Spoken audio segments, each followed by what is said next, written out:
You're listening to the B4evakool podcast. My name is Rex45. Today we got Nomad on two wheels. I would say in the building, but you're outside. Yeah. Welcome to the show, man. How you doing today? Thank you. Or this evening? I'm doing great, man. I'm doing great. I'm doing great, man. I'm just, just like everybody else on the grind. And that's all. That's it.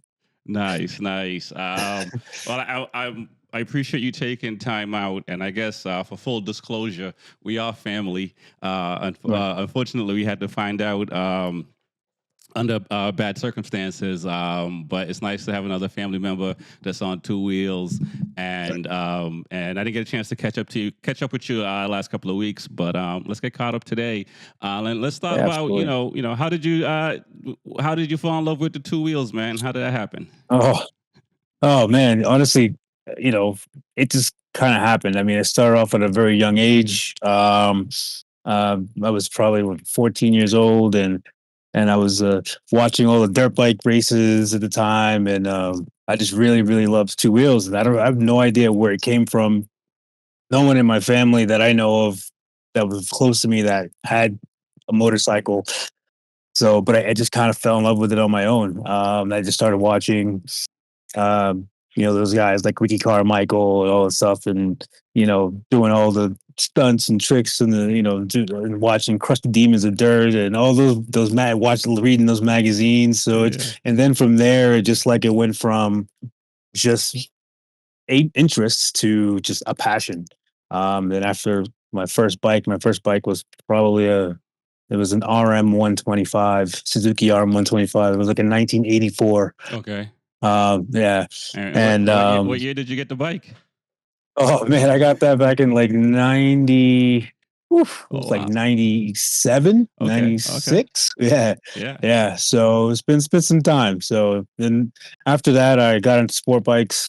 My first sport bike was a 98 ZX6R. Okay. Yeah. Okay.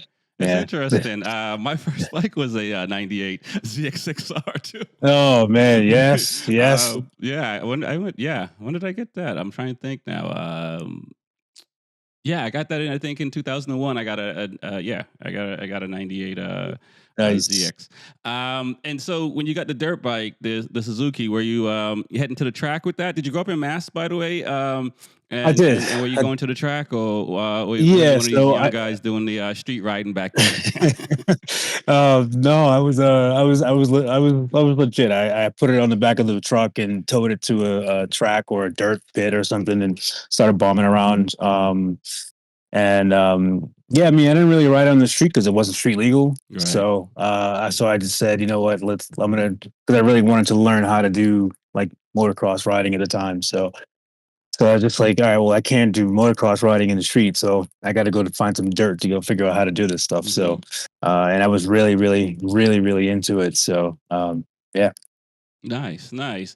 Yeah. And then how did you like the street riding versus the dirt? And did you go back to dirt after getting the street bike? So once I got a street bike, it just opened up a whole other world of riding. It also opened up a whole other family of riding. Um, I really liked and enjoyed the dirt riding, but there was something about the dirt riding because I didn't have a car at the time, so I always had to borrow a vehicle Hmm. to have it towed to somewhere, and it wasn't street legal.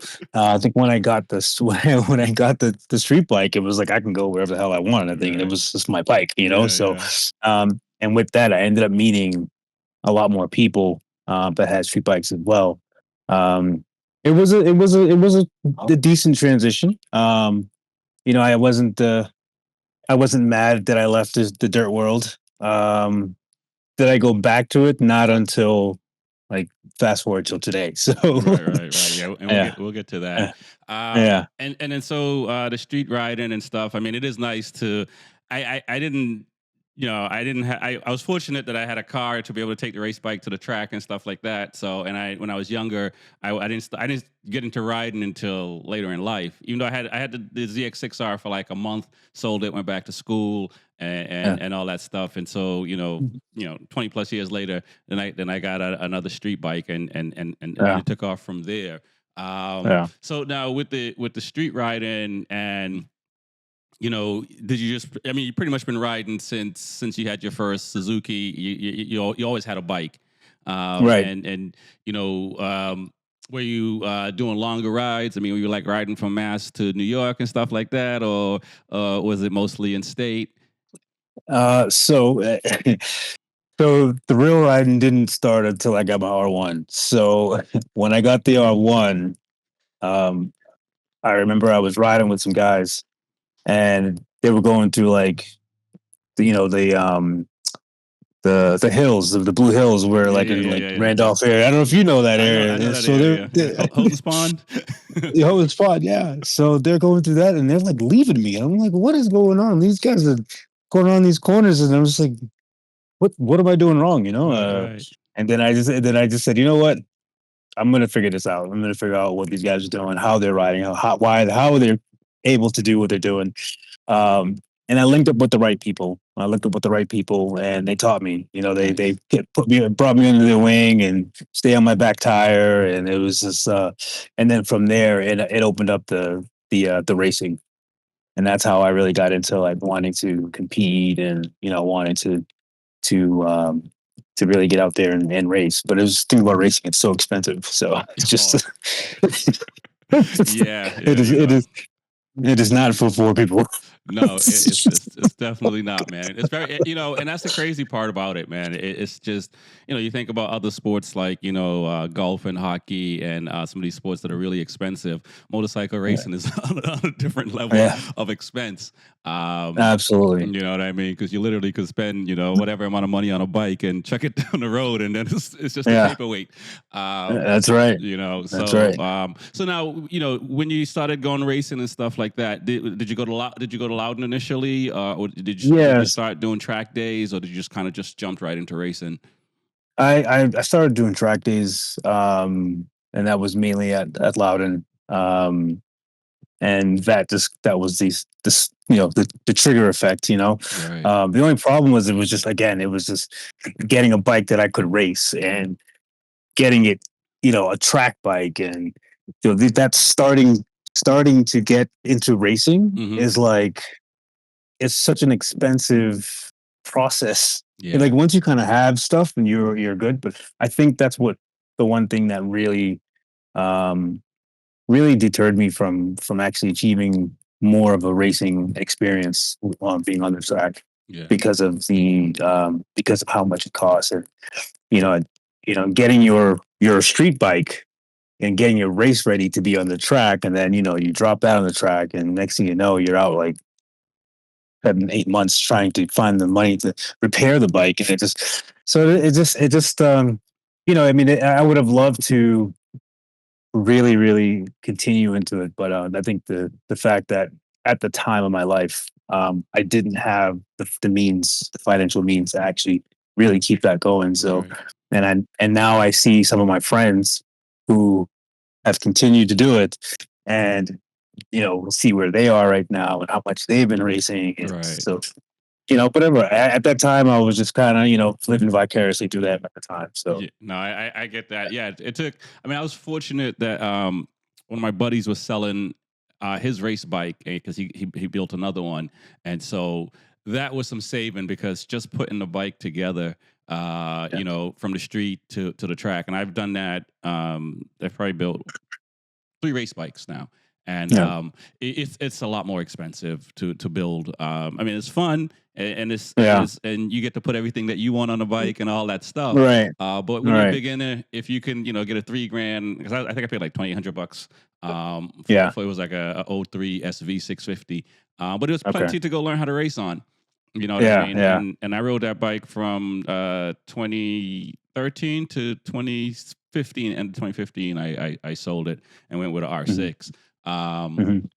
but and then I had to build the R6, and so yeah, talking about Yeah, the funds, it's yeah. it definitely it's not a it's not a broke person sport. I don't matter what age you are. Right. You know what I'm Right. saying?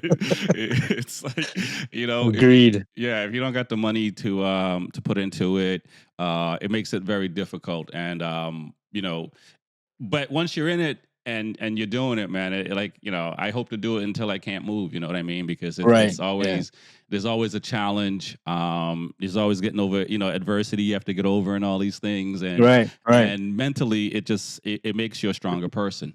Um, Absolutely. and a lot of things that you can apply to real world situations. And the racing community, motorcycle community, like like you said earlier, you got around some of the right guys. Mm. And the motorcycle community is such a warm, wonderful community. Yeah. It's I didn't realize how awesome it was, and until I got there. You know what I mean? And Right. Right. you're in the paddock, you're walking around the track, you're talking to Hmm. people. It's just a whole different world. I mean, people give you Hmm. parts and for you to go race next to them. You know what I mean? Yeah. It's like Yeah. Yeah. Definitely. it's one of those things. So let's talk about how you got to where you are right now. What was the thing that made you decide? And for those who don't know, you are doing Nomad on 2 wheels, Yeah. riding around the world. That's You know what right. I'm saying? So how did that come about? Where did you start? And Yeah. where are you now, kind of thing. Yeah.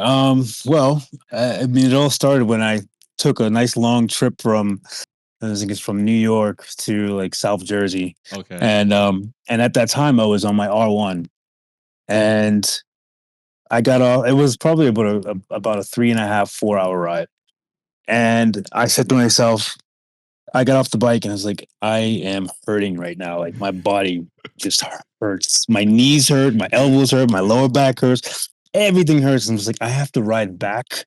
And I was thinking to myself, like, oh man, I do not want to ride back, man. Yeah. So that kind of sparked something and was like, all right, well, maybe I should get a bit more comfortable bike. Hmm. Um, one that I can do a little bit more long distance on. Not to say you can't do long distance on these bikes. You can do long distance on any bike you choose. Yep. But if you depends on what your comfort level is and what you feel is good for you. Um I definitely wanted to get more comfortable. Let's just put it that way. Yep. Um so I started looking into adventure bikes, like GS, the BMW GSs, the Africa Twins, Hmm. 10RA 700s. So I started looking into those bikes, just taking a peek into those to that realm, and just seeing what that world was all about. And the thing that intrigued me was that I could do two things, two passions. I have two passions. I have motorcycles as one. The other one is travel. Okay. So I can combine those. I can get a travel motorcycle, an adventure motorcycle, and bring it anywhere around the world. Again, you can still bring any motorcycle around the world. It's just what you feel is your comfort. That's just it. So, Right. um, yeah. And then the first bike that I got was an Africa Twin. So the Africa Twin was a great bike. I loved it. I did some off road training, Hmm. and that fast forward to now is when I'm more back into the dirt. So I've been a bit more focused on dirt and heavy enduro and things like that. Um, but when I got the Africa Twin, I realized I was doing stuff on the Africa Twin that it can be done, but I was doing things that was beyond my level of with that bike because it's Okay. such a big bike. Yeah. So it made me get another bike. So I ended up selling that, and I got a smaller bike, which is the bike I have now, which is a 10RA 700. It's still a bit tall, still a bit of a big bike, but now I can definitely whip it around like it's a big dirt bike. Gotcha. And I can also combine touring with it, so I can go on like hardcore trails. Um, I can do single track with it. I've been on dirt bike tracks with it. Um, I've gone up side of mountains with it. So like I've done a lot of shit on that bike, and I've put that bike I've put it through hell. Like Right. I've Right. literally put that bike through hell. I don't even know how that bike is still running right now. So, um, but I definitely, that's what made me do that transition because I wanted to explore Hmm. and also be on two wheels while I'm Okay. exploring. Wow. So, And when did you decide to take this? When did you start the journey? And did you start oh en man, masse? And how much research did you do yeah. before you started?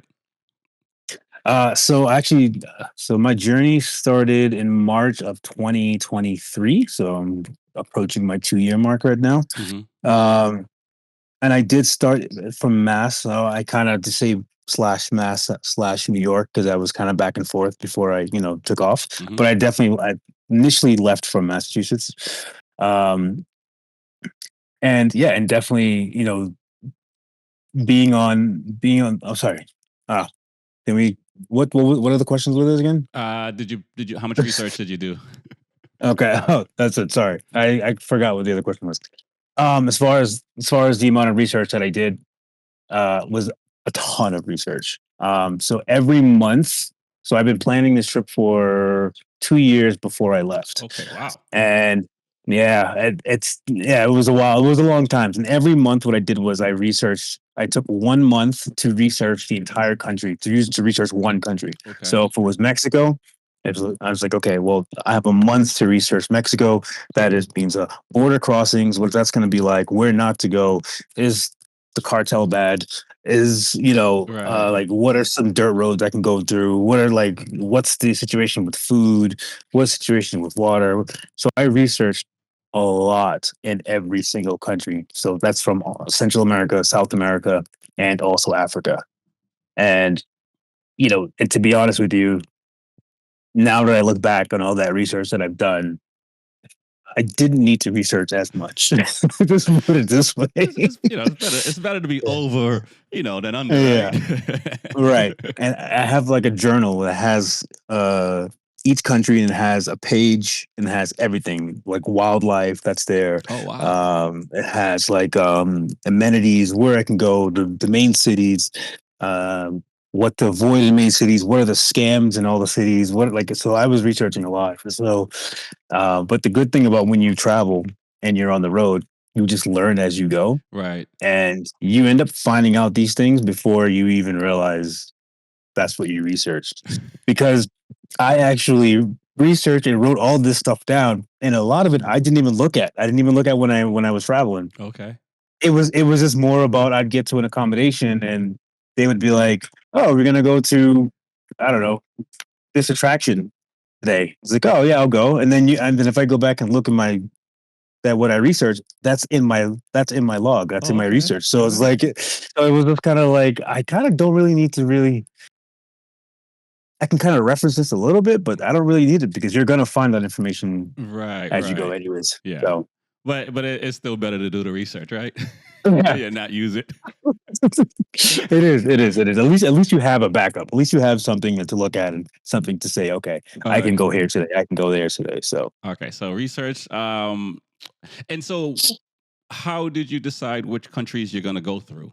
Was it more like, okay, these ones are safe, so I'm gonna go through these ones. This one is not so safe, so I'm not gonna do that kind of thing. Or what was that like? yeah, so I mean essentially, you know, going from America to Central America and South America, I mean, there really is not much to avoid other than like maybe Venezuela or Hmm. Suriname.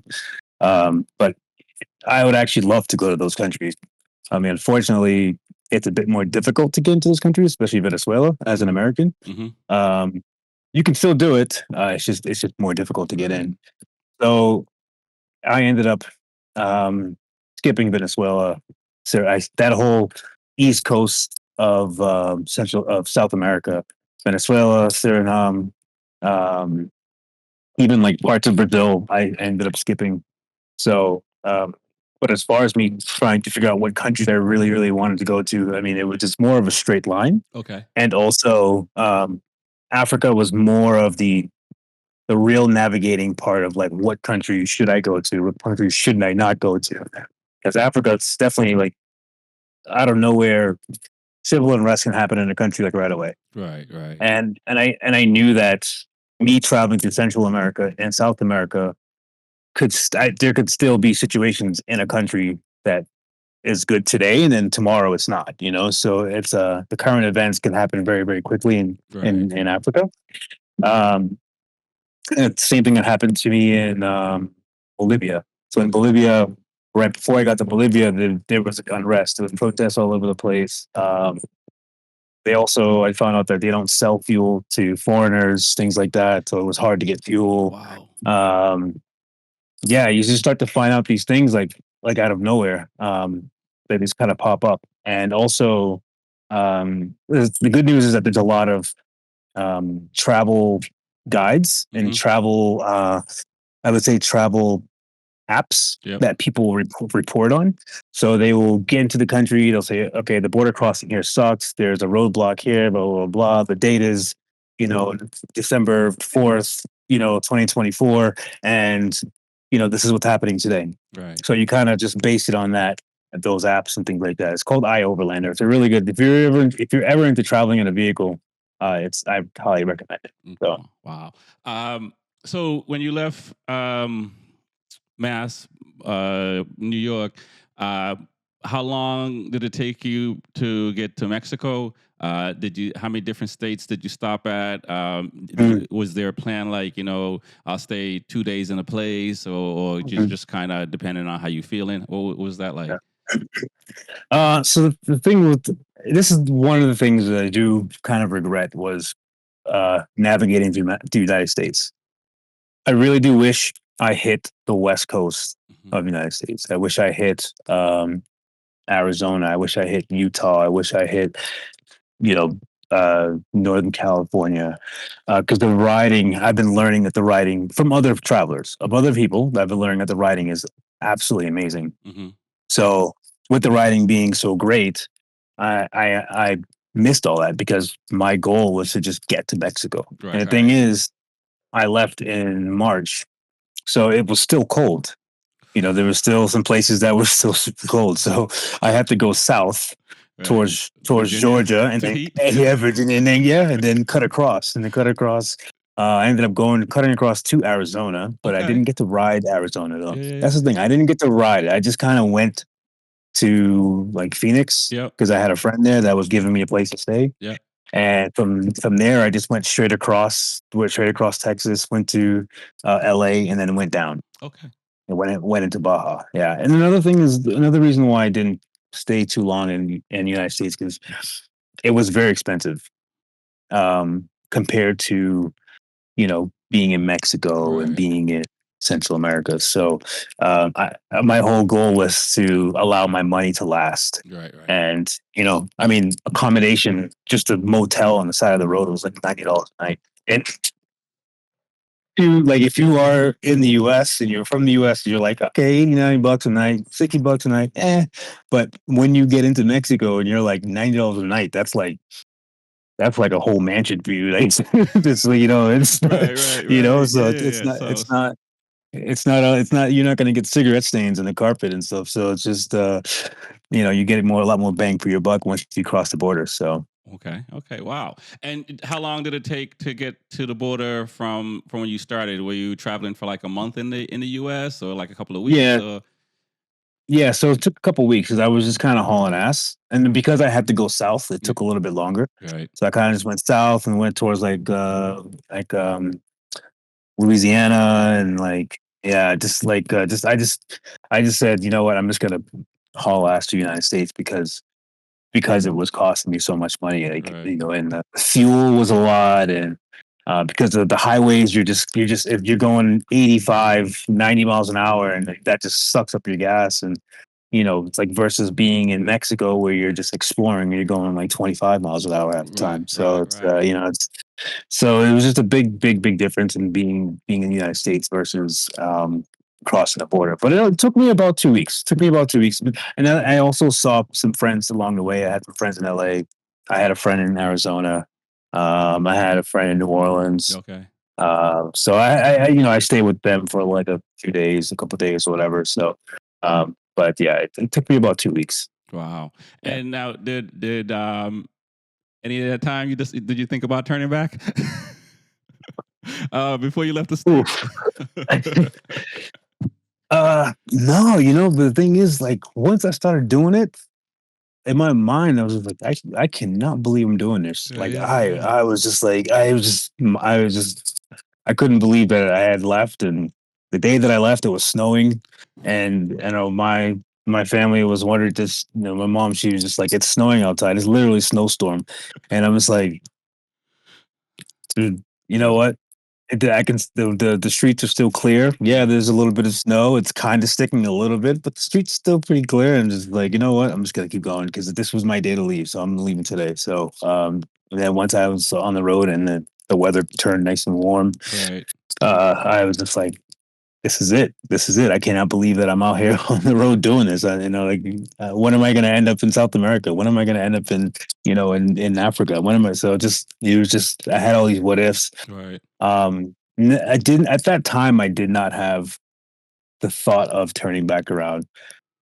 But later on in my travels, I definitely felt like, what am I doing with my Right. Right. life? Right. You start questioning yourself and your decisions that you made. And especially if you're going through some hard times, which I definitely have.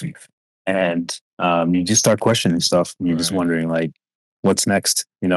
Got you. And how what was you know what made you push on like in those moments and we'll talk a little bit more because I know your bike, it was, you had to get service and stuff like that now, or you're servicing your bike now and had to get parts from the states while you were here. So what was the thing that says, you know what, I'm not going to I'm just going to keep going? Um, well, there was the one thing that a friend of mine, before I left, he said to me, he's like, always bet on yourself. And when he said that to me, it stuck with me. Right. And Right. it's one of those things where, you know, if you do start something, you know, keep going. Yeah. Yeah. Yeah. Even if times get hard, because times are going to get hard, and that's the thing. They're going to get hard. Like it's just a matter of when. Shit's gonna suck. Yep. And you have to have the the strength to move on and to push through it and to see what's on the other side. Because if you don't, then you'll never know what's over there on the other side. So, um, yeah, I mean, honestly, like just from knowing that there's going to be something good coming out of this, like Right. eventually, I know that this is going to work out. I know that just me having the confidence in, what I'm doing. Right. Right. So, and me having the confidence and believing in myself, because there's no one else that's going to believe in me as much as me. Like I'm the only one who's going to believe this much in myself. Correct. And I don't want to give up. I don't want to give up. Giving up for me is like it's not an option. Yep, yep. No, Yeah, I agree with you there, man. I feel the same way. I mean, I think a couple of years ago, I was always, helping someone else, someone else's business, someone else's thing, yeah, and getting the short end of the stick. And finally, I was just kind of like, I'm just going to bet on me.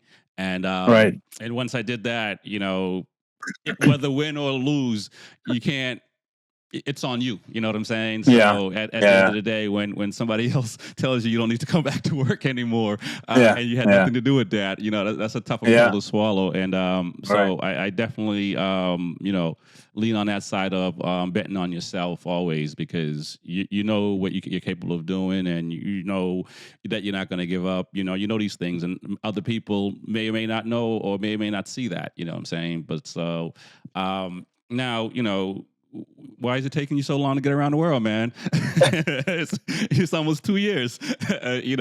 Let's talk about Mexico, Oh and man. let's talk about Oh man. where you got sidetracked. Oh wow. Yeah. Yeah. Because put it this way, I was supposed to be in Africa September last year. Okay. That was the plan, was to be in Africa September last year. I got to Colombia. Oh my God.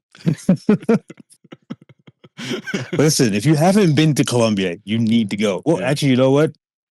You might not want to go, because if you do, you're gonna get stuck. It's just like it just has a vibe. If anyone who's been to Colombia knows exactly what I'm talking about, it just has a vibe. And you get there, and it's just yeah, you can, from north to south. I mean, Colombia is absolutely amazing. And Wow. I got stuck in Colombia for about 7 months. Oh man. Yeah, And yeah, 7 months.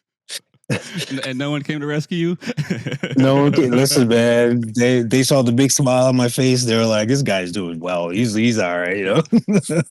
Nice, nice. Um, Now, staying in Colombia for 7 months, or staying some of these places. What I mean, I know you're not staying in a hotel every time. So, what's your lodging situation like? And then also just go back to what were the things that you had to bring on the trip versus things you said I can live without. Mhm.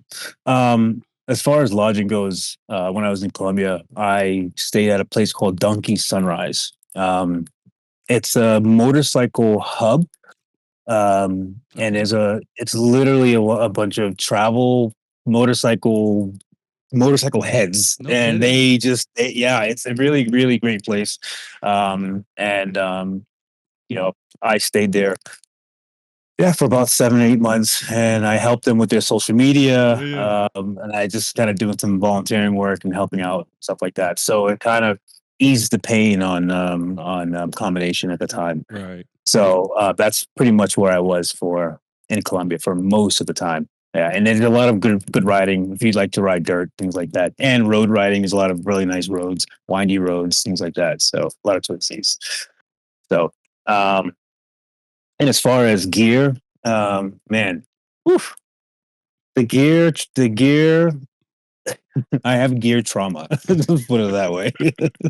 um, if you ever venture off on a multi-day tour, multi-day riding adventure, you're always going to pack too much in the beginning. Yeah. That's it. You're always going to pack too much. You're always going to pack shit that you don't need. You just don't.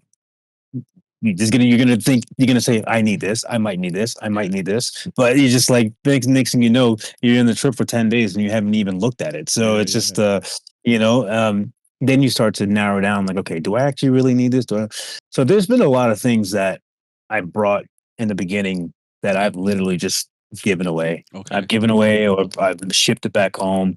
Um, right now, the last time I went back to the States, I dropped off a lot of stuff and I also picked up some stuff, but things that I know that I was going to use. Right. But generally, you know, in the beginning, you're always going to pack too much, and then you start to kind of narrow down what kind of traveler you are, what kind of motorcycle traveler you are, and once you start narrowing that down, you're like, okay, I need this. I don't need this. I need this creature comfort. You know, if you need like a camping chair, then Right. that's fine. I require a camping chair. You know, I'm getting old, so I'm just Yeah. like, you know, um, so it just depends on you and what your creature comforts are. But I definitely carry a little bit too much clothes. Okay. Yeah, I carry a little bit too much clothes, but that's because I feel like it's because I'm not just traveling, like I'm living. So, Right. for instance, like I need clothes to go out because I actually do go out. You know, like I go out on dates. You're not So just in the like I need, desert by a yeah, cactus plant chilling. right. Yeah.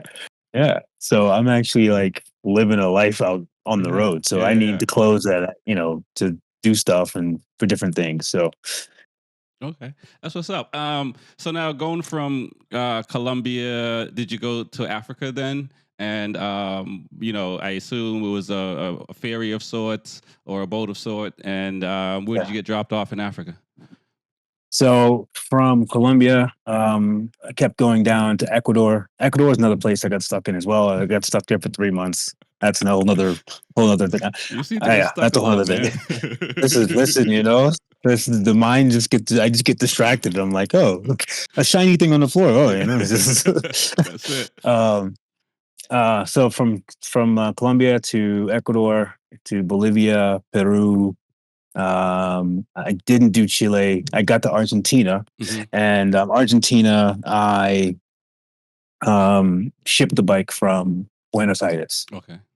Buenos Aires, the main city there, and there's a lot of shipping that goes from there to Cape Town. Hmm. Um, and Cape Town, South Africa was really cool, and that's pretty much where I started my Africa journey. So I've been going north since. So I'm in my second country in Africa right now. So Okay. yeah. And let's talk about the language barrier. Were there any in Mexico and South America? Did you do? Were you studying languages before you left as well? I knew a little bit of Spanish. I mean, from high school, but I don't think it was enough to get me by. But Hmm. when I got to Mexico and I got to Guatemala, um, I started to really catch on to a lot of the language a lot more. Um, it also helps if you're seeing other women and you're hanging out with them and they don't speak English. So that helps. Yeah, it helps. But yeah, in Guatemala, I actually got a tutor. Okay. Started taking classes. So Yeah. I was taking a course with my tutor for like maybe like 4 or 5 months. Oh wow. Yeah, we were doing like an hour, like 4 hours a week or something like that. So it wasn't like intense, but Yeah. it was, it was enough between me going to doing a class with a tutor Yeah. and also communicating with people in the real world. Yeah. It was like that was also my training as well, like communicating with people in the real world. Yeah. So Yeah. it wasn't just getting class intensive and then I go back to people that speak English to me all day. So Right. it's just Right. everyone speaking Spanish. So and if you don't speak Spanish when you're in South America and Central America, you can get by. It just makes it a little bit more difficult to communicate. You will be able to communicate. It just makes it a little bit more, and it Yeah. can be a little bit more annoying, Yeah. like at the Definitely. borders and things like that. Yeah. So No, definitely. I remember I went to Amsterdam, the Netherlands, a few years back to go watch a MotoGP race. And yeah. you know, in Amsterdam, you can get away with not knowing Dutch. Or, Mhm. but like when I went to Groningen, like the Airbnb guy, it took us like 10 minutes just to figure out where I can go park my Yeah. car. You know what I'm Yeah. saying? That kind of thing. Yeah. And just even going to the supermarket and stuff like that, Right. it was a little Right. cumbersome. And so after Hmm. that, like, my next trip was to Italy. Then I started learning Italian. I started learning the Mm. street sign, well, the traffic signs and stuff. Because in Yeah. Amsterdam, I ended up on the train tracks in my car. You know what I'm saying? And Oh it man. was just yeah, it was like all right, you got to learn something. So Right. and I was hoping to go to I'm still hoping to go to Japan, so I started learning some Japanese as well. Hmm. Um, Nice. but yeah, I found the hard way that yeah, you should prepare a little bit before you just Right. land Yeah. somewhere and you have no idea what you're doing. Absolutely. And also, generally when you get to the main cities, you get a lot more people that speak English. But the minute that you go out of that city, the minute that you go into the mountains, the minute that you just move away from that city, all of a sudden no one speaks English. Yeah, And yeah, they're looking at you and you're looking at them and you're just like, I don't know. You just like but it definitely creates the adventure, I think. And believe it or not, in Africa, people here, I mean, everyone speaks English. right, right. So they speak it was almost like English is their first language. Got you. Um, and then as you get north, on the west coast, like towards like Ghana and places like that, and they speak French. Yep, yep. They start speaking French up there. So, but generally everyone's going to speak English no matter what here. Nice. Yeah. So let's talk about. I know we talked about this when I saw you. You also not only traveling around the world on the bike, but you're also trying to do some races as well. So let's talk a little bit about that because it sounds like you've done a couple Yeah, so far. yeah. And I see guys in the UK, talk about they just ride their bike to the track and do a track day and ride home. Mm, mm, It sounds, but you also have your house with you, so yeah. so Oh, what made you decide to do that? Add that to the trip, and how has that mhm. been? Yeah. So initially, when I left, a part of the plan was to do a race on every continent. That was the plan. Um, I initially started to get into rally racing, navigation racing, Hmm. and I really, really loved it. And I hadn't done it yet before I left. I've been looking for a place in the United States that will teach me how to read um, a navigation roadbook. Hmm. Um, but I couldn't find anywhere that would teach me. So I found a school in Baja that it's like Sonora Rally School or something like that, and they actually will definitely they have a school, then they have a race, and they have all this stuff. So, which is really cool. But unfortunately, as I was going through Mexico, the race season was over, So Okay. I planned that really wrong. So the race season was over. I even before I left, I even modified my bike to do races with suspension and front and rear suspension. I also put a rally tower on the bike and Hmm. just geared it for racing as well. Um, so when I missed the races, I just said, okay, I have to find a race somewhere. I don't know where I'm going to race. So I was going to places in Central America and they were just like, go to Mexico. And I was already in like Honduras and already in Panama. And they're like, yeah, you got to go to Mexico. And I was like, fuck, I missed all of, all the racing. Yeah, yeah, yeah. So I You got got stuck. to, yeah, yeah. But then once I flew into South America and I got to Colombia and I got to Ecuador, I Mhm. found someone who would train me in Ecuador, Okay. and I did I did some riding, some like roadbook navigation in Ecuador, um, and from there, once I learned it and I got better at it, I went to Colombia and I did the Darien Rally race. Wow. Um, that was my first race ever. My first roadbook navigation race. Um, yeah, and it was quite the experience in meeting the people and putting a paper map inside of your road book holder Hmm. and um it was a whole different experience when you do that kind of racing. Right. And that kind of racing is like, I was gonna go say, ahead. can you talk a little bit more about the rally racing? Like how many miles is the time? Like, Yeah. So it's all in kilometers. And generally standard the road book. So you get this road book that you would put in a road book holder, mhm, right? And it's a scroll map. And on the map there's turns, indications, there's kind of like waypoint things, or there's if there's like church buildings, there's sign of like a, I don't know, a cemetery sign on it, things like that. These are like little things that you have to look for when mhm, you're doing this race. And you have a road trip, you get a trip meter, and the trip meter needs to match the road book. So it'll say in zero point 0.3 kilometers, take a left, right? So as you're riding, so you set at 0 when you mm, first start, yep, and as you're riding, when you get to 0.30, you have to take a left, right? yeah, That's how it is. But the thing is, you can make it easier, you can make it very difficult, because it can be very difficult in the deserts. yeah, yeah, Because yeah, yeah. Right. in the desert, you have to turn at zero point 0.3 kilometers, but you have to be at like, 70 degrees. So now you have to use a compass. Okay. Oh wow. Because if you take a left and you're off by a certain degree, and say the next coordinate is, it's like 5 kilometers away. So now you're going 5 kilometers slightly off the coordinate, Right. off the degree, and that's gonna make you off centered. But that's in the desert. In the desert, it's like a whole different ballgame.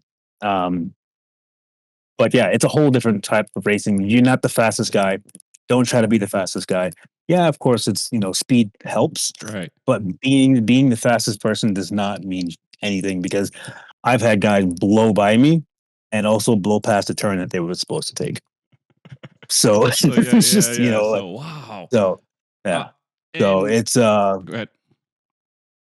but yeah, and the thing is, it takes a lot of not knowing, not you really have to trust yourself, because you are alone Right. and you are following this map, and you started at 5 o'clock in the morning and you're supposed to finish at 6 o'clock in the afternoon, and you're just like in the middle of nowhere. And when you find out that you're going the wrong way, once you realize you're going the wrong way, you have to turn back around and go to where your like last point is, and Right. then start off there, reset your map, reset your trip meter. It's just it's a mind.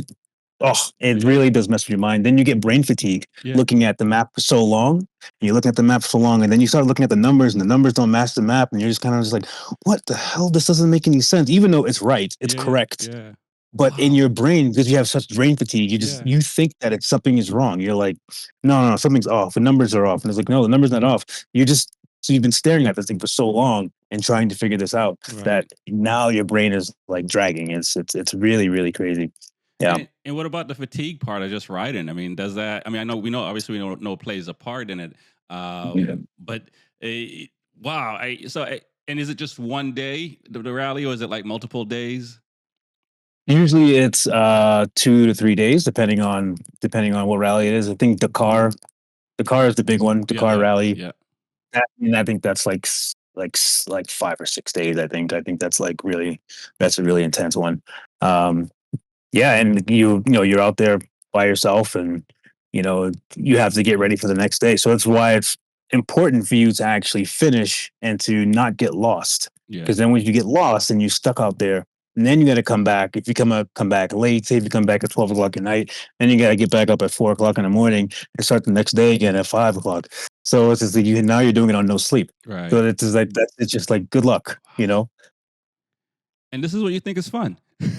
I love it, man. I love it. And to be honest with you, I've been doing it and I do love it. Yeah. Um, but now I started getting into enduro racing, Okay. and that's like intense. Uh, That is that is what's the enduro difference? racing. So enduro racing is like riding up a cliff, Okay. literally Yeah, up a yeah, cliff. yeah, Like yeah. it's so so my next journey is riding from South Africa up the west coast of Africa, go through Morocco into Spain, Portugal, right across Portugal, and race in the Red Bull Romaniacs. Okay. So the Red Bull Romaniacs is one of the, or if not the toughest enduro race in the world. And it's broken down in classes. It's like you have the A class, sorry, gold, silver, bronze, iron, and they just added another class, which is the adventure class, which is Okay. why I decided to Yeah, yeah. race in it. So it's for bigger bikes like mine. Um, but oh wow, flies! So many flies, man. Yeah. Jeez. Um, but yeah, so there's and normally, that race, it's like in the gold class could be 100 people and only like 15 people finish. Oh wow. Yeah, and that's also 5 day. It's a 5 day race. Wow. So it takes out a Yeah, lot of people. yeah, yeah. So most people, I mean, it's a once in a lifetime race, and I think I can't wait to do it. Wow. And when is that? That's going to be July 21st is the first race, Okay. the All right. first day.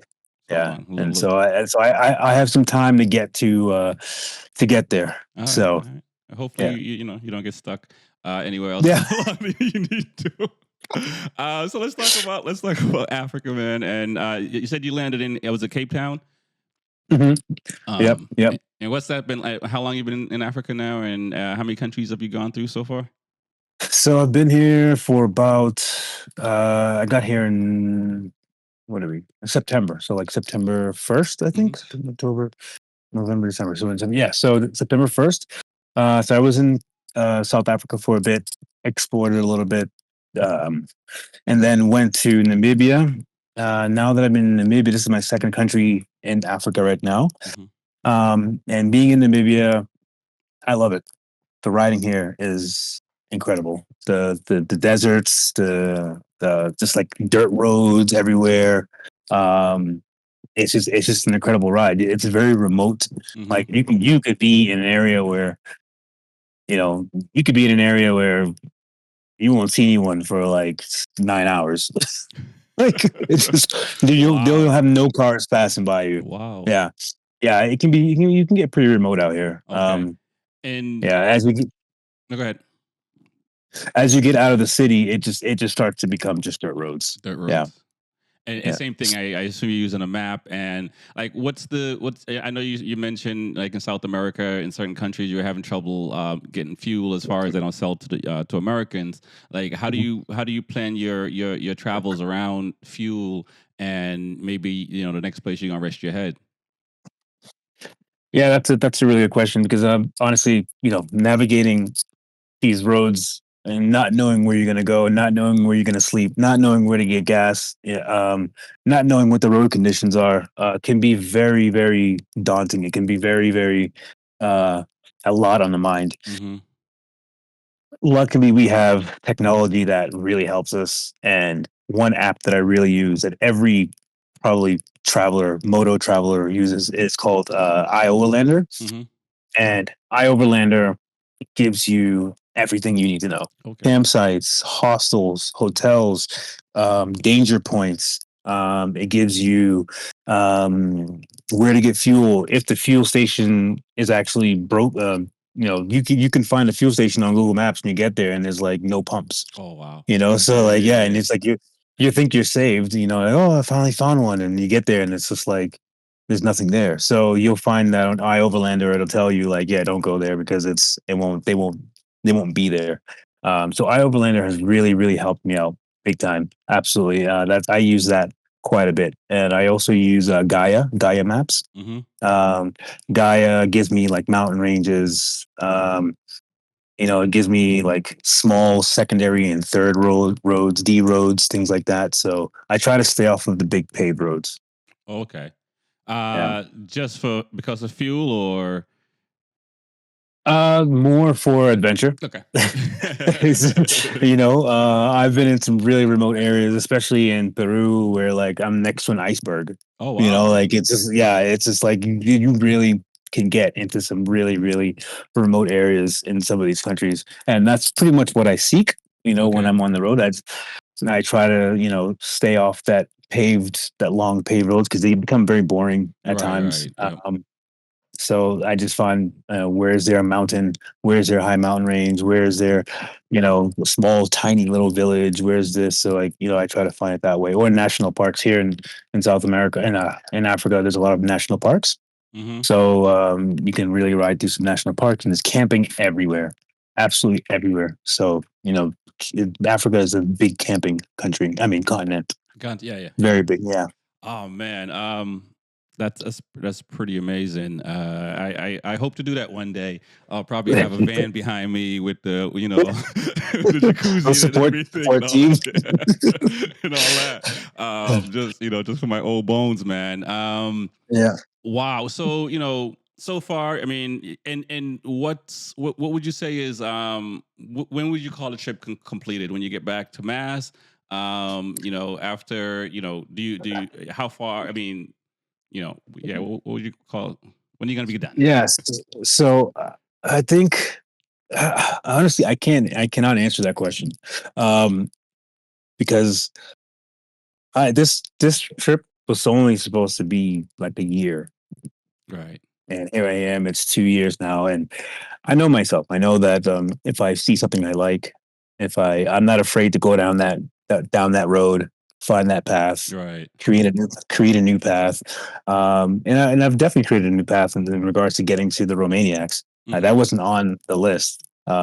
Racing was on the list, but the hardest enduro race in the world was not on the list. Yeah. So uh, after the Romaniacs, I do want to kind of get settled, and I want to actually start my career, Hmm. which will be riding, doing tours around the world, Okay.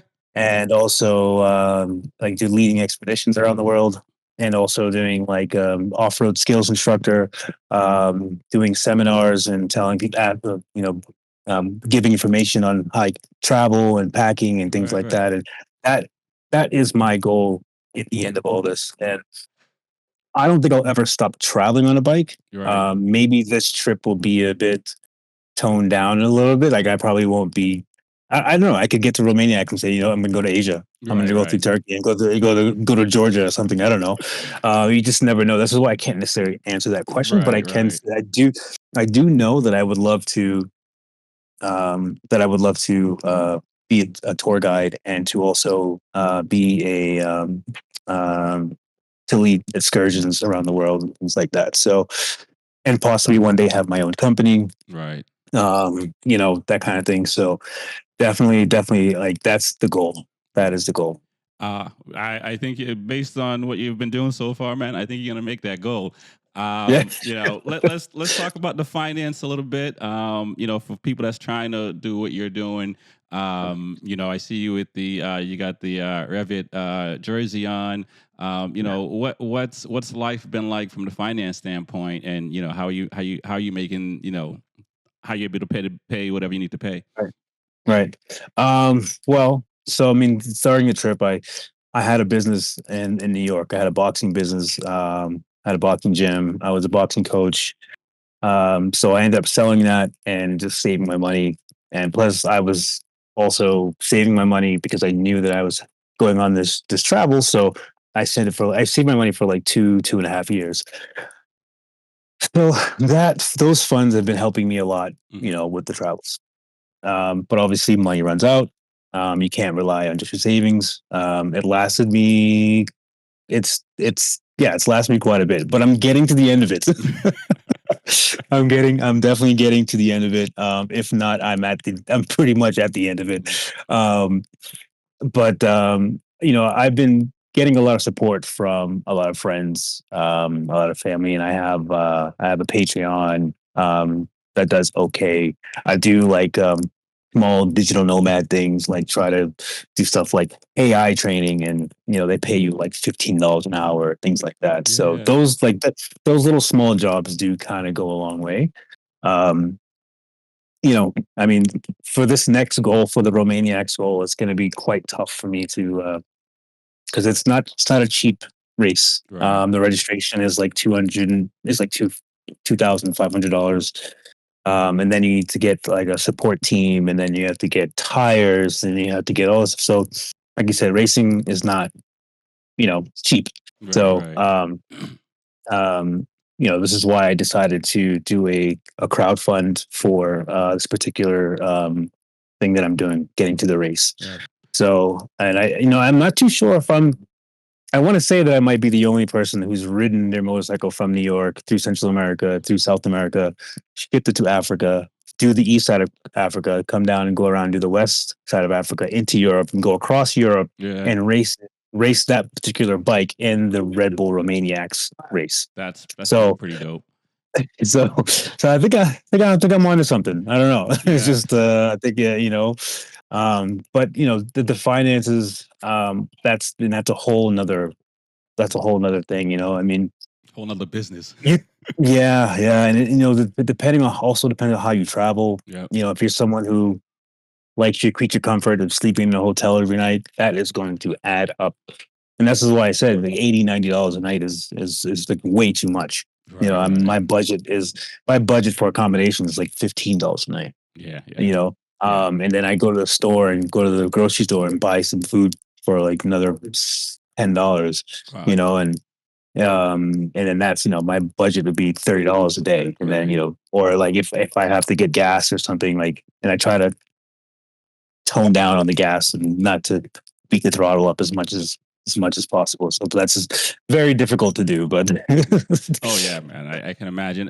Tell people how they can your Patreon and your what is it? What you said? GoFundMe or yes, yes, go yeah. find me. Yeah, Tell people how they can yeah. find all that, Yeah, man. so absolutely. So my Patreon is NomadOn2wheels. Yeah, it's the Patreon is kind of like a more personal, kind of behind the scenes, like what's really going on with everything. Because what you see on my Instagram is kind of just me creating a video and putting it out there and thinking, okay, here I am in Namibia doing this, and you know, um, that's kind of all you get. Right. And then I have my YouTube channel, which my new YouTube channel. Um, so I've had my YouTube channel the entire time, but it's been a bit of a challenge. YouTube is tough. So I'm revamping my YouTube channel, probably starting on Monday, Hmm. to show my process of getting to Romaniacs, getting to Africa, and getting to Romaniacs. Then I have my GoFundMe, which is support, just helping me get to Romaniacs. So Right. that is the key thing, is like me getting to Romaniacs right now. Um, and I have friends and family who support, but I also would love support from the motorcycle community, also to show people that if you have a goal in mind that people would say, oh, that's too difficult, or you can't use that bike or Right. whatever. Like you can still do it. Like my whole thing is like you can still, figure out a way to get there. You can still, follow your dream. Don't keep chasing your dream. I would say it's more of like act on your dream, Yeah. like really, really, because people, you can have dreams and keep like imagining your dream and chasing that dream. Right. But if you're not being consistent enough to act on it and to actually find a way to get that dream, it's like, it's so, but yeah, that's kind of my goal is to really show people that, you can do this, it can be done. Right. So, That's what's up, man. I can talk motorcycles forever. But I'm gonna wrap up. And I hope to have you back on to see how things are going because I mean it's pretty cool. And I mean you must be a different person today than when you first started. absolutely, absolutely. It changes you, man. It changes you. Like, it really, when you do long distance travel, when you go to these countries and you get tested. Your patience get tested. Like it's like, especially coming from the states, and come from the states, and you're used to everything just being like boom, boom, boom, boom, boom. Right. But yeah, when you get to these places, like no one cares. They're just like, listen, you're gonna get it when we give it to you. So it's just like, um, but really test your patience, and it humbles you. Right. It really humbles you, and you see people, in certain situations, and you're just like, wow, this is interesting, you know. Um, but yeah, I mean, I've seen a lot, I've experienced quite a bit, and it's just been honestly since then, since I've been on the road, it's been absolutely incredible. All right, man. Well, thanks for coming on. And how can people find you on IG and all the other social Yeah, media platforms? yeah, it's all Nomad on two wheels. It's going to be Nomad on number two wheels. Okay. So, and it's all one word. So that's the thing. People kind of make it different words and they space it out. It's Yeah. all one word. All one word. Yeah. So that's everything. That's my YouTube. That's my Patreon. That's my Instagram. That's the GoFundMe. So all that is all Nomad on two wheels. All right, man. Well, thanks for coming on. Nomad on two Yeah. wheels. Peace. Yes, sir. Thank you for having me. Later, man. No problem.